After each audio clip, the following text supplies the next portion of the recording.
Okay. Go ahead. This is This is the rock. the beginning, and The beginning and this is chair. and could you And film could you film that? that? Susanna, Suzanne, go ahead. come on. Listen.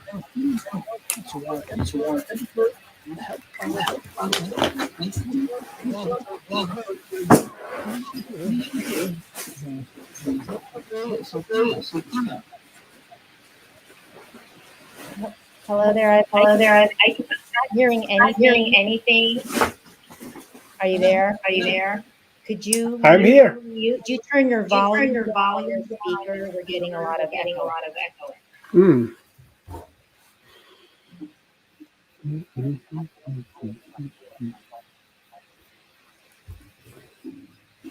Is it better? Is it better now?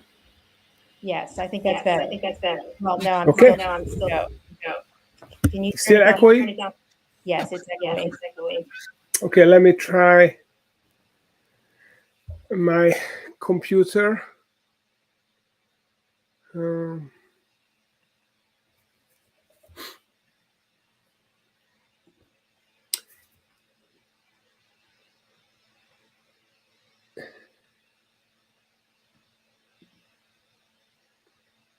We'll get started here in just a moment, folks, as we get the audio figured out.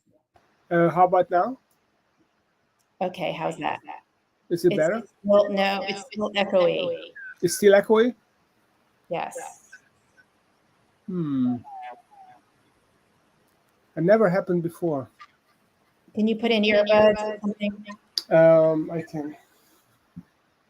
Okay.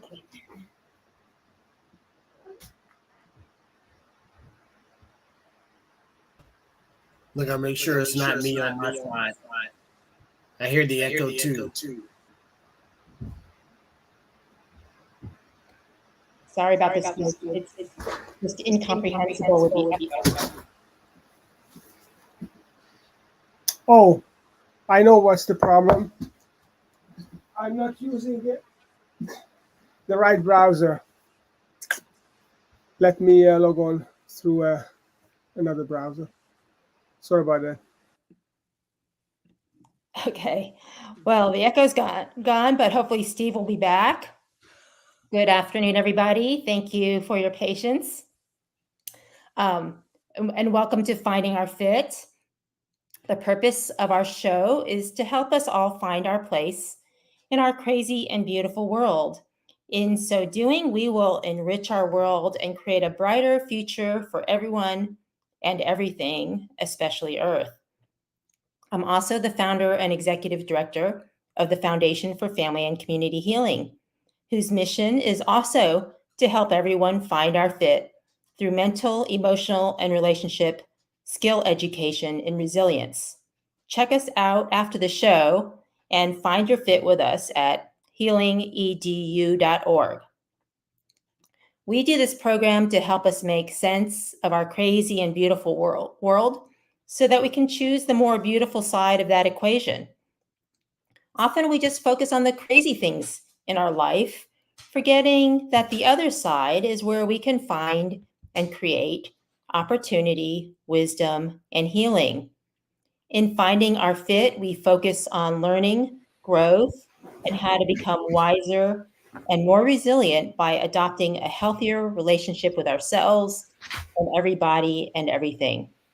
It's important to embrace both yin and yang, both the challenging and rewarding parts of life, so that we can create balance and conditions for healing.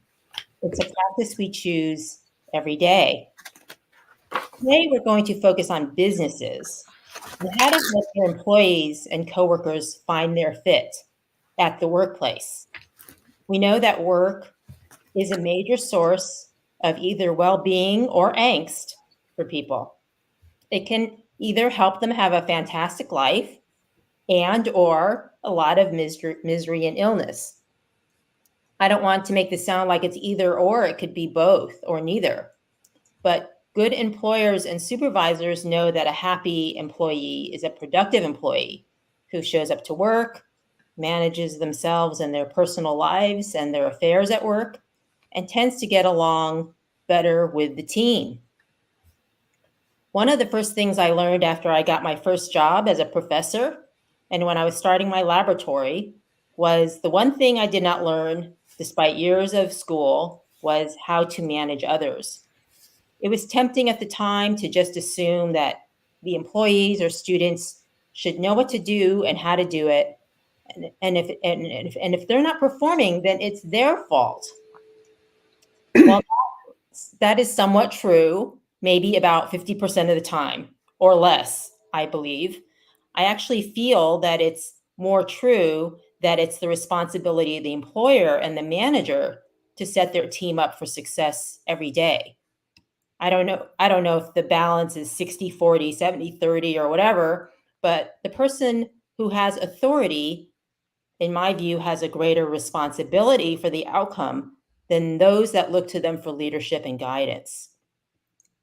I've learned through trial and error how to become a successful manager, teacher, and now nonprofit entrepreneur, but I don't have that much context for the business world, and I don't have really specific formal training in this, nor do I understand the nuances and specific best practices for the for-profit world. But fortunately for you, of course, we have just the right guest here to help us shed light on all that. And I also have returning guest co-host, John Weaver. So John, welcome back to Finding Your Fit, and welcome Steve Preda, founder, business guide, and 3 times best-selling author, as we will be discussing today, turning your business into a well-oiled machine. So welcome back, John. Welcome to Finding Our Fit, Steve. Thank you very much. It's great to be here. Yes, it's great to have you. And with our audio worked out, thank you everybody for your patience. So Steve, I feel like the listeners know John and me already, but Steve, could you tell the listeners a little bit about yourself? Well, thank you, Susanna, for the kind introduction. So I am a business coach, first and foremost, right now. I also write books. I speak on the topic of business growth. I'm very passionate about this topic, and I help business leadership teams of small to medium-sized businesses to get themselves organized and to grow their business and be more successful. Well, that's a wonderful mission, and you do it so well. And you're so generous with your knowledge and sharing it through your books and your wonderful podcast and all of that. And this is such a great topic because, with these economic times, it's so everybody is looking for a little bit of an edge. And I feel what you're going to share with listeners today is just so valuable in helping people make the most of, what might be their life's work. So tell us a little bit more about this well-oiled machine and how that works, Steve. Certainly. So I have to go back to the origins because I'm standing on the shoulders of giants. So most of the things I teach, I didn't come up with them myself. I learned from other people. And one of the people that I learned from early in my career as an entrepreneur, about 20 odd years ago, his name is Michael Gerber. And he wrote a book, The E-Myth. And the E-Myth stands for the entrepreneurial myth. And he speaks about the entrepreneurial myth being that entrepreneurs found companies when it is actually not the case. It is technicians who start companies. It's people who are really good at something and they don't want to work for an employer, or they see an opportunity and they just start to sell and produce whatever they are good at. And as they are being successful, they get more and more demand for the services, but they don't know how to actually organize themselves to be not just an individual contributor or an individual artist or professional, but to be a business person. So business knowledge of how to run a business is not something that is taught in schools, and people stumble upon it and then they improvise and they go through a lot of hard times until they, by trial and error, learn it. And the idea is that it doesn't have to be that way. There are concepts that people can learn. In fact, business schools teach you how to run a business, but you have to spend a few $100,000 and take 2 years out of your life to go to business school. Obviously, an entrepreneur can't afford to do that. So what do they do instead? They read books and they try to teach themselves, but it is not easy to essentially raise yourself by your own hair, especially if you have as much hair as I do. So what I teach people is the simplified form of those things that are taught in business school, which are most applicable for the leadership teams of small to medium businesses, so that they can be organized as well as the big companies and they can execute as well as the big companies until they become a well-oiled machine. Well, I love how you're saving your clients and the listeners hundreds of thousands of dollars. What a wonderful service. So I'm going to just pause real quick for a station identification. We are WRWK 93.9 FM. This is Finding Our Fit, and I'm Susanna Wupong Calvert, here with co-host John Weaver and our guest, Steve Preda, founder, business guide, and 3 times best-selling author, as we discuss turning your business into a well-oiled machine. He's going to save us lots of money and save us lots of time and help us make money. So we'd love to hear from you listeners. If you prefer the phone, you could give us a call at 804-464-1089. We'd love to hear your questions, thoughts, and stories. Or if you're on Facebook, you can pop something in the chat. So Steve, that's a great backdrop for why this matters and why we should all stop and listen to you and give you our undivided attention. So tell us a little bit more about what some of the concepts or the basic principles are for these small to mid-sized businesses. Yeah, so these principles have evolved. So I mentioned Michael Gerber. He wrote The E-Myth in 1986, and in his footsteps there were others that followed. There was a gentleman called Jack Stack who created a system called the Great Game of Business. He was an executive of a big Fortune-ranked company, and they tried to close down the division that he was running, and he negotiated to take over the loans. And then he turned it into a game. He realized he couldn't pay off the loans on his own, so he lined up all his employees. He showed them how the numbers work, and he showed them how to do that. So he was in the footsteps of Michael Gerber. And then Vern Harnish came along, who in the 90s he organized a program which was called The Birthing of Giants at MIT, and some of the iconic entrepreneurs such as Steve Jobs and Michael Dell were part of this program.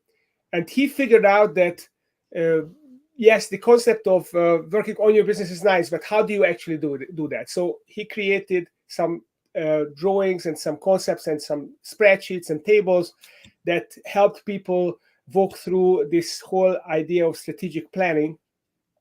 And then Gino Wickman simplified the whole thing, and he wrote a book called Traction, which has become the most popular of these blueprints.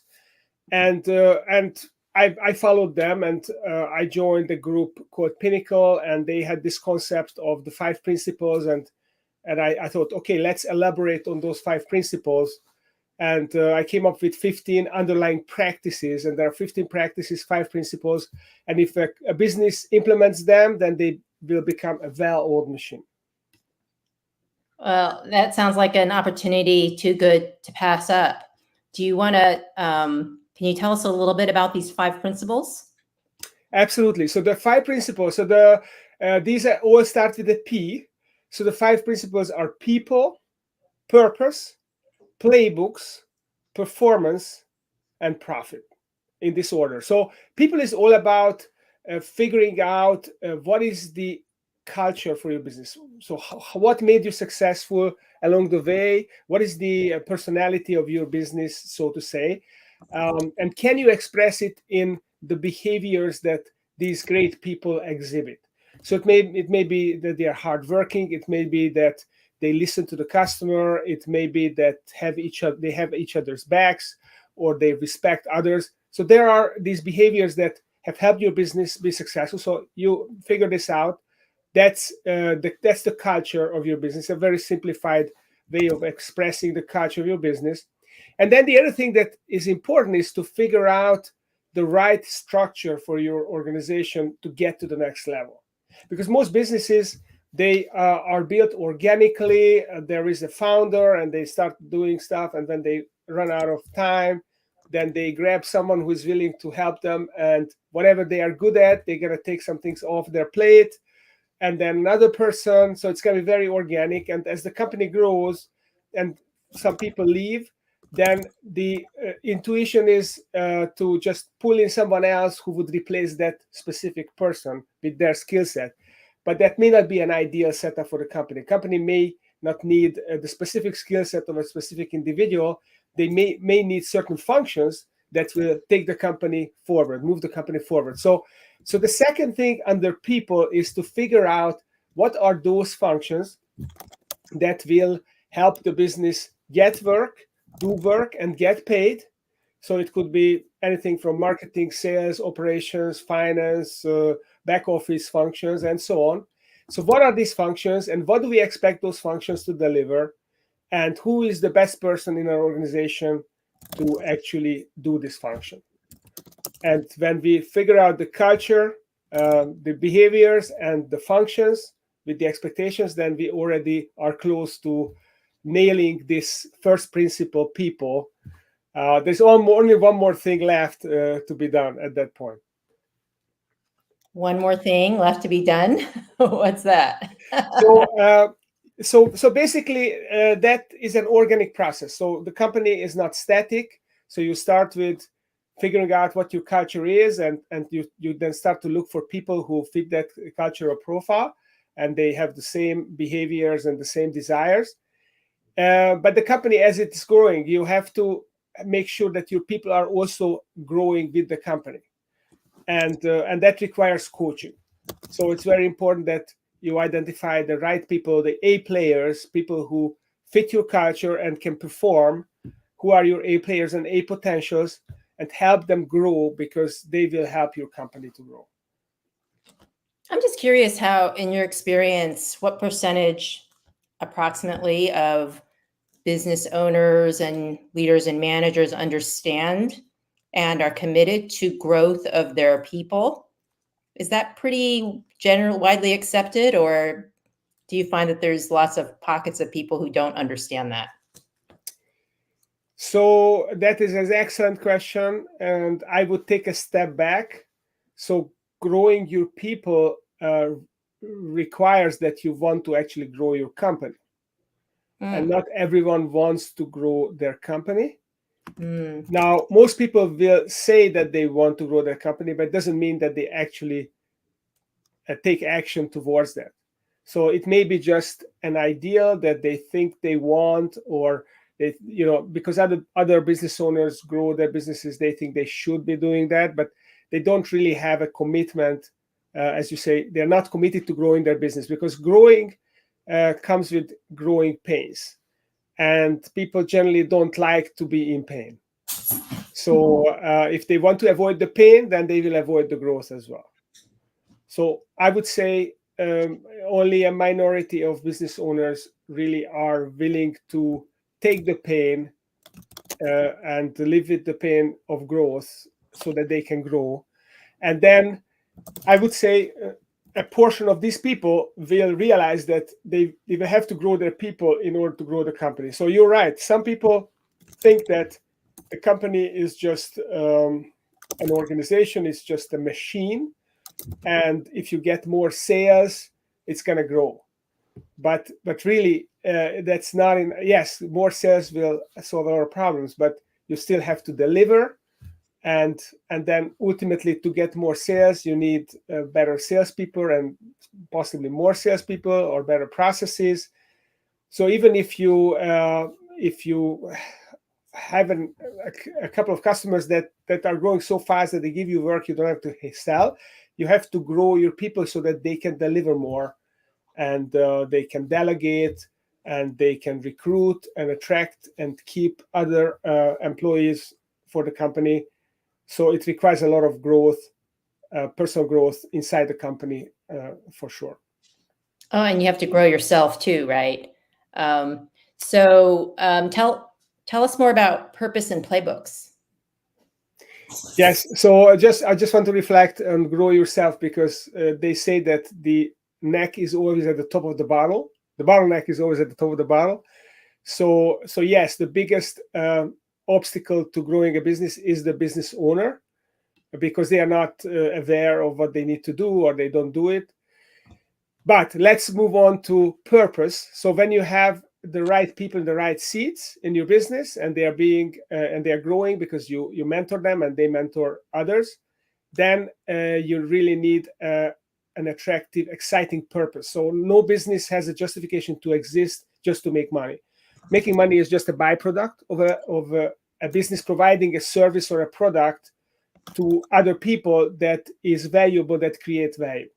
So every business has to create value, and in fact, every business have to make a positive impact on society. This is my belief, and it's so therefore it's the obligation of every business and the opportunity to define a why that is worthwhile, and this is exciting for people, and which will help them attract great people, and will align people and energize people to help the company grow.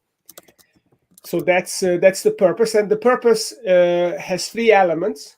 So it's the vision, so where you're going, it's the strategy of how you're going to get there, and then it's the alignment, so that everyone sees that vision, understands that vision, they get the strategy, and they can execute, and they want to execute. So they're aligned, they're all rowing in the same direction, trying to achieve that vision. So that's purpose. So we talked about right people in the right seats, culture fit, productivity, growing. Then you have a vision, a strategy, everyone is aligned, they're all rowing the same direction. Then you need some playbooks. Why do you need playbooks? Because you need to create consistency and scalability in that organization. And about 50 years ago, the Boston Consulting Group came up with this and popularized this idea. Obviously, they didn't come up with it. They just learned it and articulated it. They called it the experience curve. So the idea is, and the research showed that whenever an organization or a business has a defined best practice process, and they then repeat that process every time, they double the cumulative repetitions, their productivity increases by 10 to 30%, on average 20%. So every time I double the number of repetitions, I get more and more and more productive, which helps me become more and more and more profitable and increase my quality. And that is the major determinant between a company that is mediocre, i.e. one that is not following systematically the same process. They are always doing things different ways. And a company that has the discipline of defining the processes and then repeat and then optimize over time.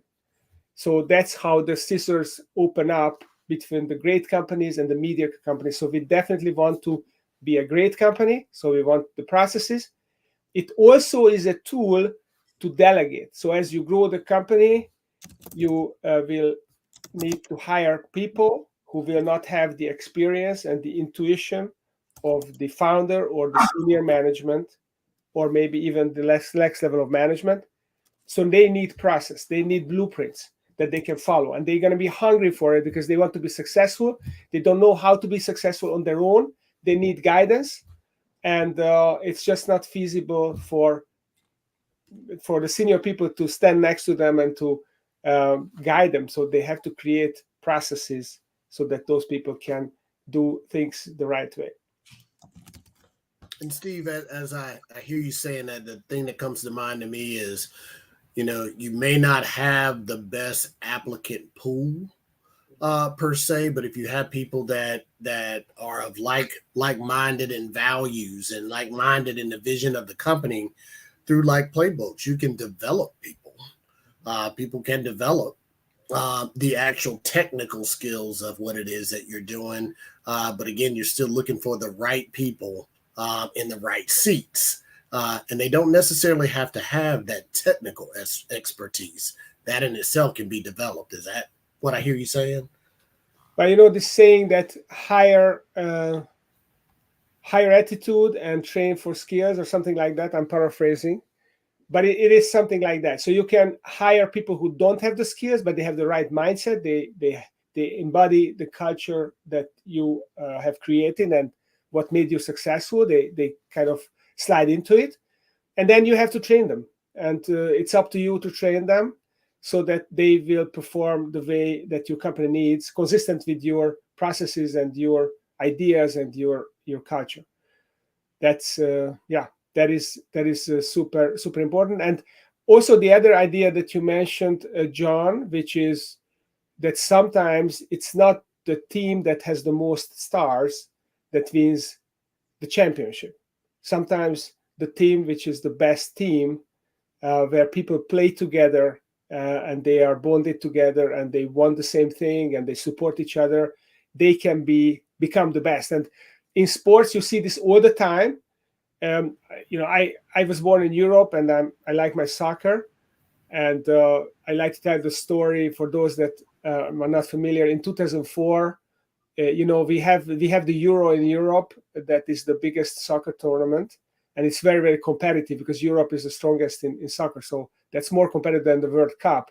And every 4 years there is the Euro, and in 2004, a very little known team internationally, the Greek national squad made it to the Euro, and it was a big surprise. And the Greeks themselves knew that they were in over their heads, so they hired a German coach, a very experienced German coach, to take over the national squad to prepare it for the Euro.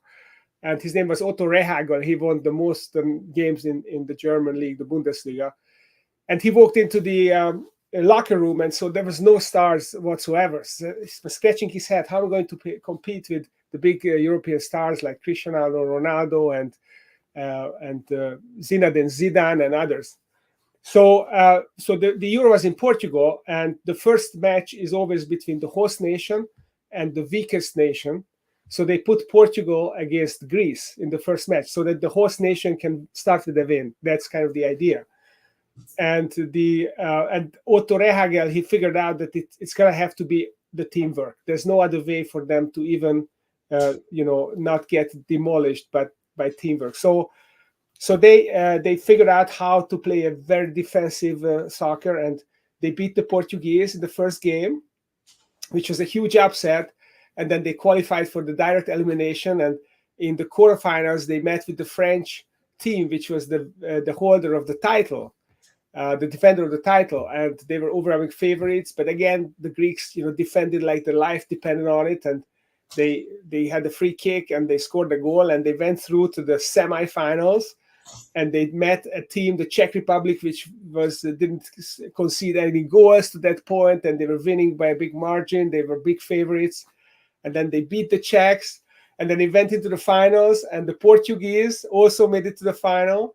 And Cristiano Ronaldo, who was already a big star, he was, out for blood to show these Greeks it was a complete fluke, that they are the real deal. And again, they lost. So the Greeks lifted the trophy, and they were stars, but they had the best teamwork, and they became the champions. So that can happen, and that's the idea that we are doing with businesses.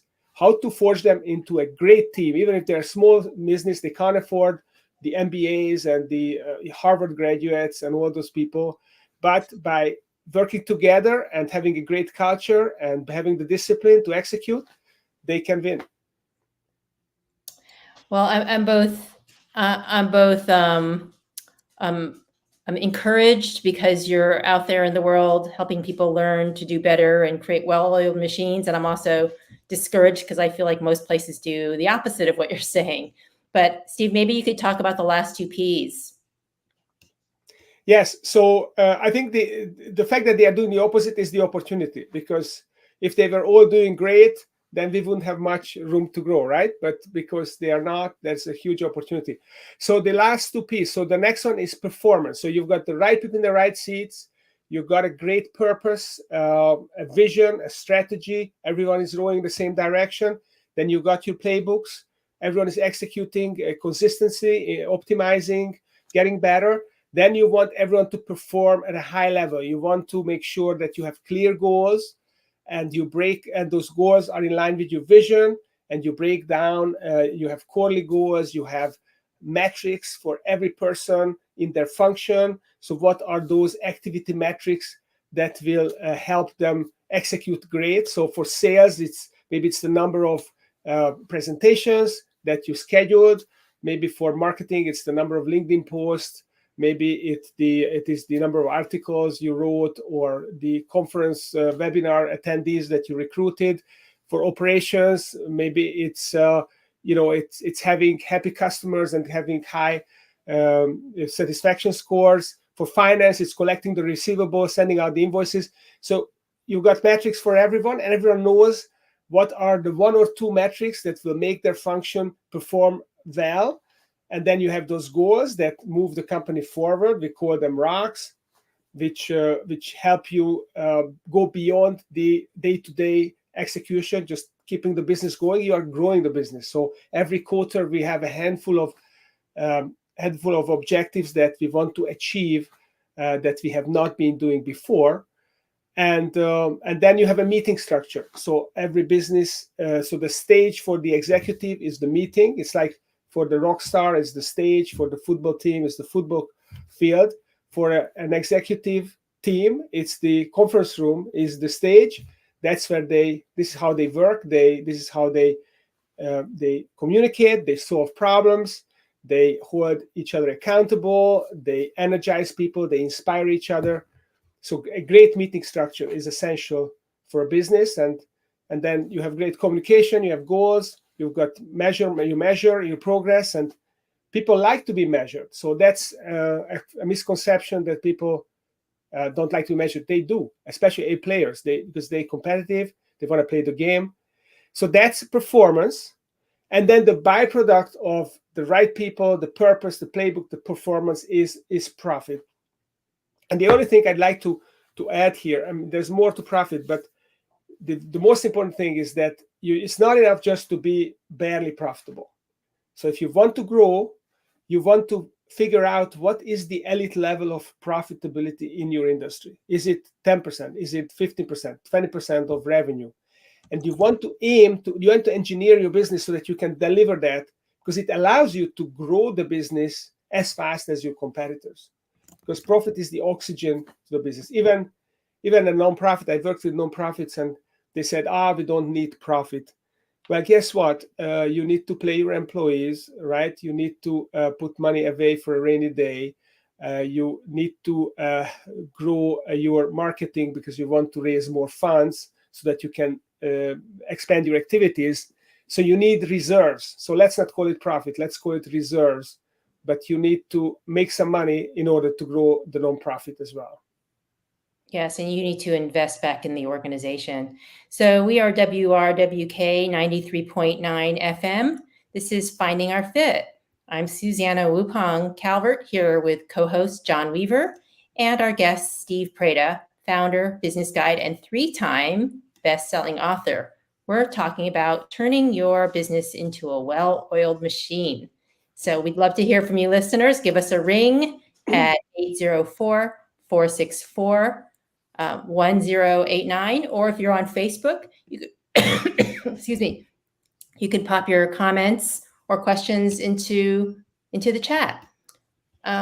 And Ron just says, finding our fit is a never-ending project. It's life itself.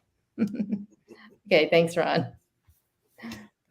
All right. So Steve, all of great information about, exactly what it is, a business strategy. And, really, like Suzanne said, seems like businesses are doing it kind of upside down. It's not really looking at it in reference to putting the right people in the seat of the bus, looking for profits before they have the components to be able to have a good business.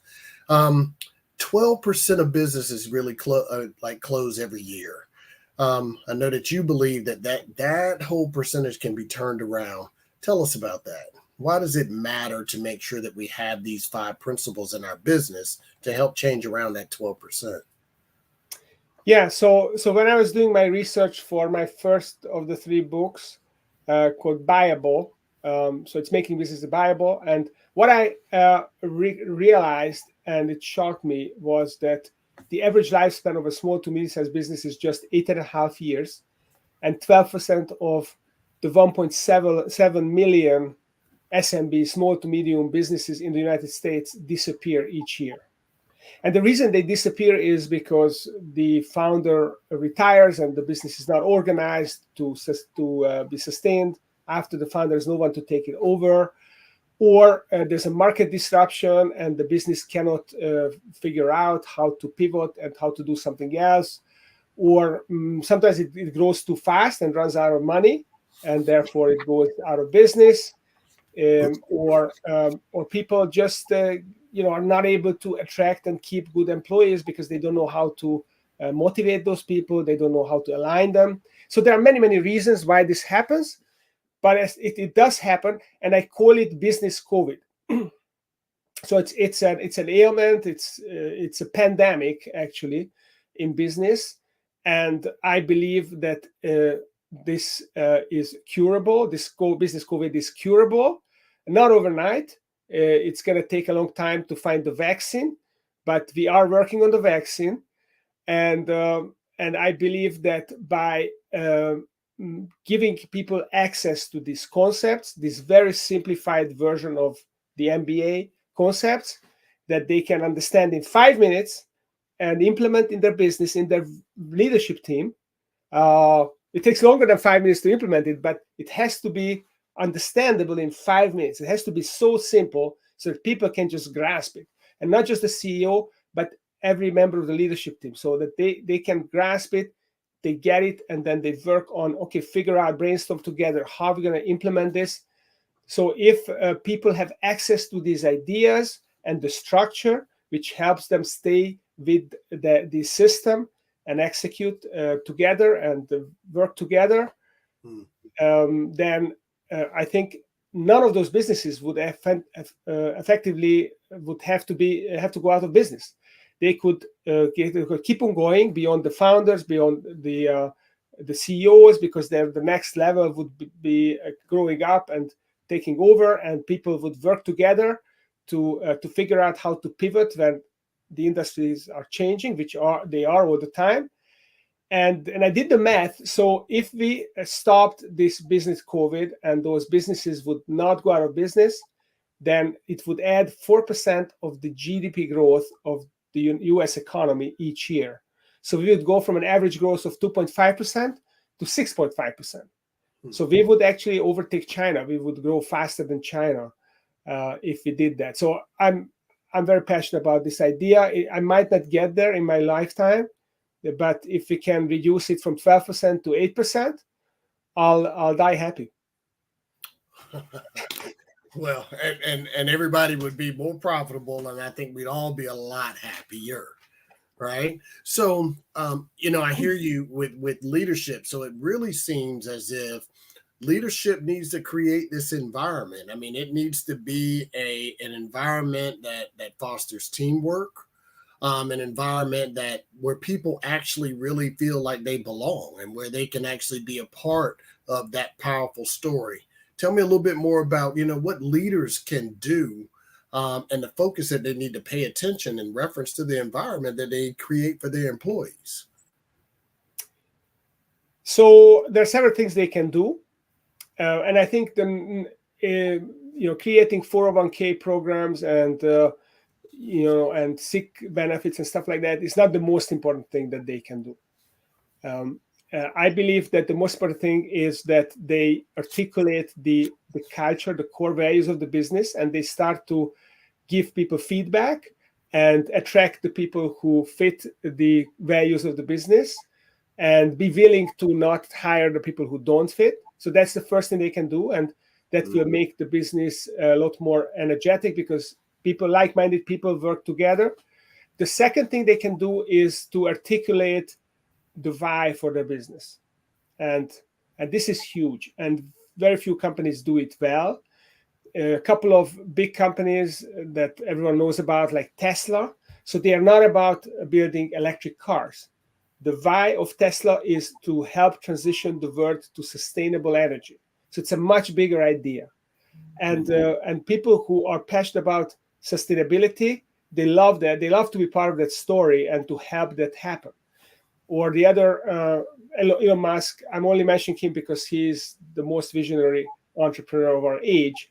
His other business is all about SpaceX, is all about creating a colony of humans on Mars, because he believes that we are just one asteroid collision away from extinction, or maybe because of global warming, we could go extinct.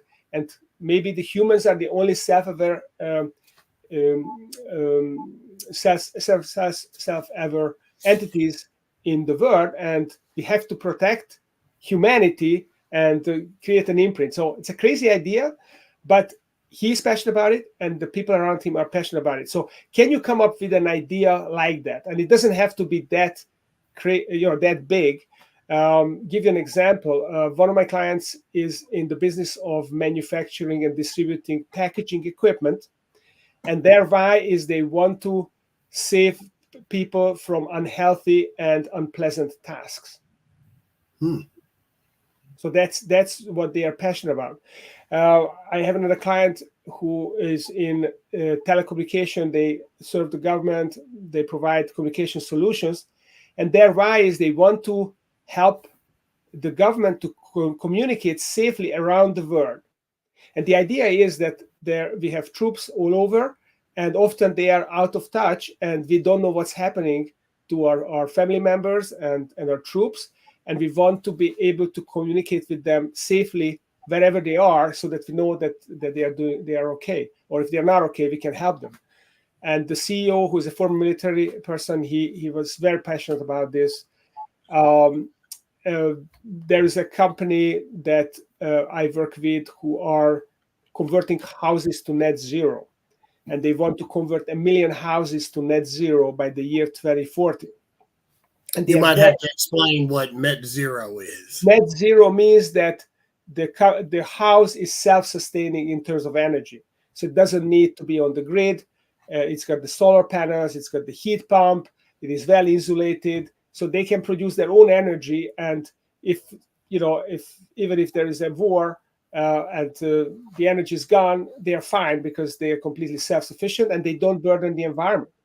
Mm-hmm. So that's what net zero is all about, and that's what they're passionate about. So if you can tap into this kind of purpose, then you can attract people, and they will bring not just their mental energies and their experience, but they will bring their emotional energy. They're going to be like many entrepreneurs in the business who will think about, okay, how can I make this happen? Even when they are not at work, they will be thinking about these ideas, and will bring ideas and a lot of energy to execute them. And it's that, again, like you said, that energy and that passion and that shared purpose. All of that together makes collectively a good work environment, particularly, exactly. In something that you believe in. Exactly. Oh, absolutely. Oh, were you going to say something too? Yeah, I just thought about, so Elon Musk actually has a quote. He said that, or maybe it's Jeff Bezos who made this, who said that working a corporation is hard, but working for a mission is easy. Very nice. Yeah. Very nice. Oh, thank you, Steve. And this is WRWK 93.9 FM at Lothian, Virginia. I'm John Weaver, co-host of Finding Our Fit. We're here today with Steve Preda, founder, business guide, a 3-time bestseller, best-selling author, discussing turning your business into a well-oiled machine. We'd love to hear from anyone out there that has any questions, comments, any type of concerns. You can give us a call at 804-644-1089 or pop a question into the chat in Facebook Live.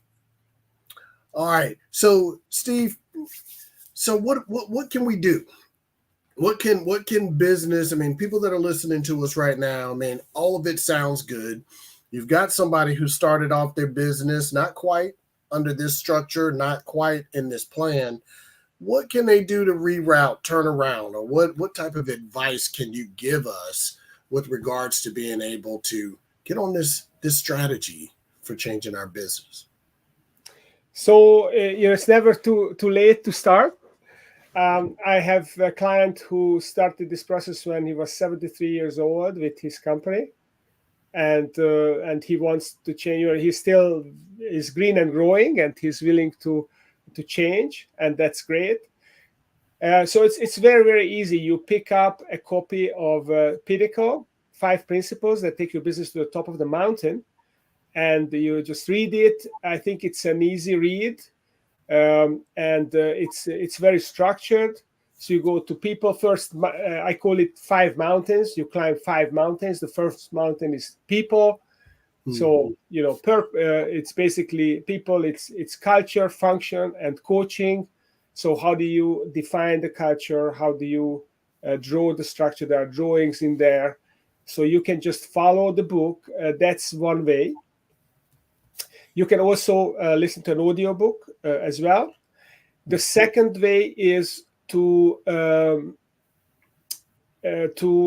hire a guide. So I help companies, and I also have other guides that teach my system, Steve Preda Business Growth. We call it SPBG guides, and you can talk to a guide and see if they can help you, or if you can afford to hire a guide to help you, then that's a great solution.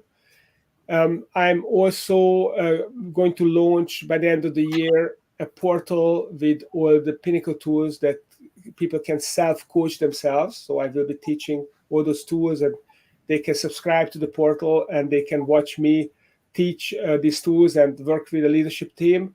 And then they can do it in their own company if they wanted to teach them these tools. So that's the third solution. And the other thing is, I also host a podcast, maybe not as good as this one, but it's also decent, called The Management Blueprint.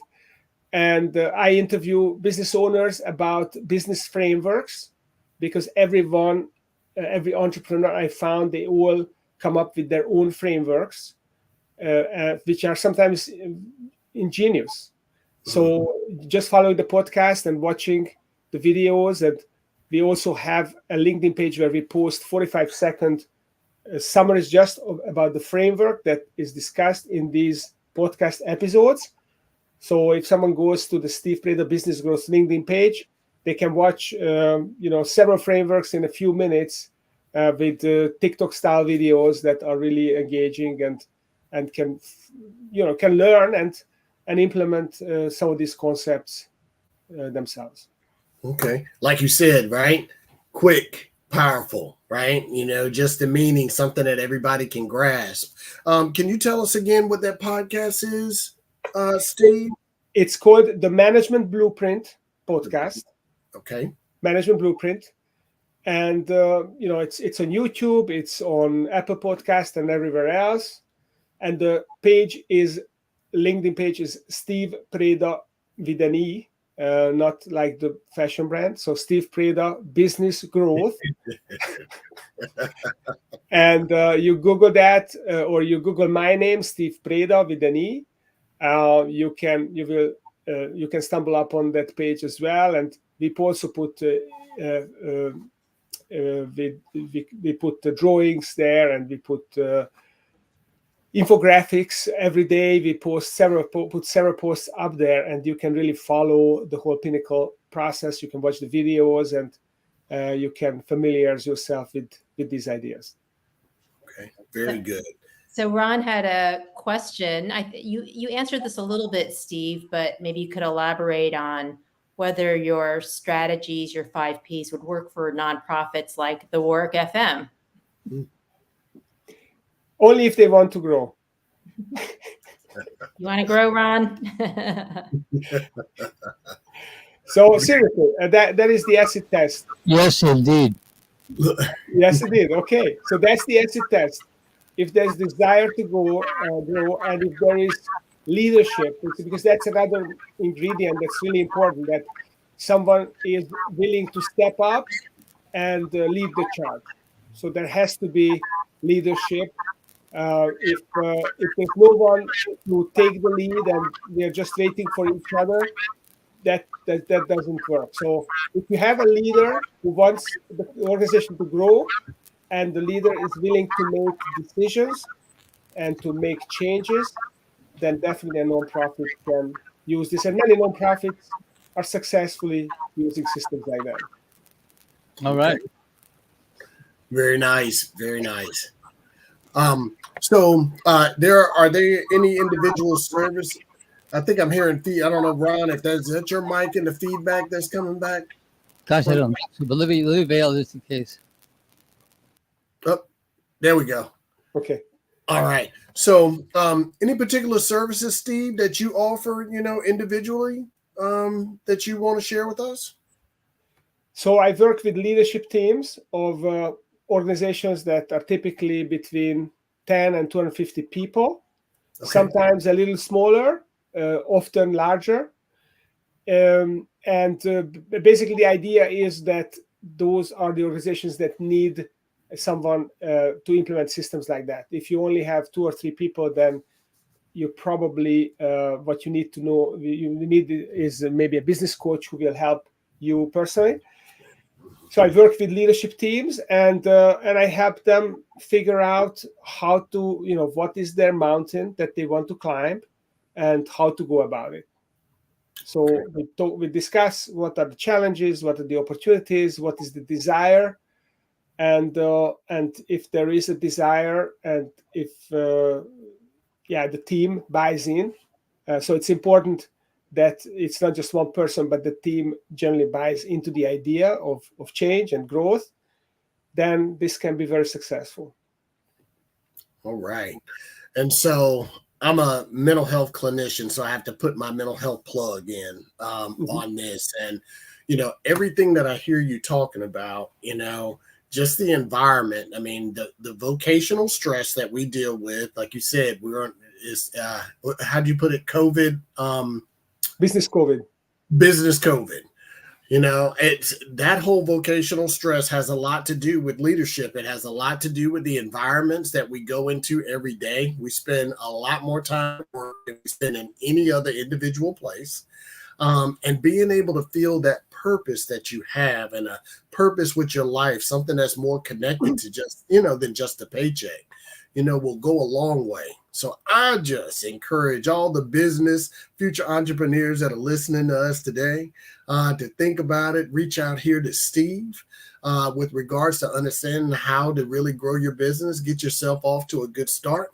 Steve did share with us that, it doesn't matter. You can start at any time, right? So again, thank you so much, Steve. Susanna, I'm going to turn that over to you. John, before you wrap up, actually, there is one thing I forgot. So there is a workbook for people that they can use. And I sent you the link. What was I can't remember the link offhand, but maybe you can put it in the closing remarks. So there's a workbook. So anyone who's listening to this presentation, they can download this workbook, and they can actually implement some of the tools that we talked about today, some of the Pinnacle tools, so they can figure out, they can assess the talent of their team. They can think about some of the strategies, like the one phrase strategy, which is how to simplify your strategy so that everyone can execute it, and some other concepts, the rocks that I mentioned.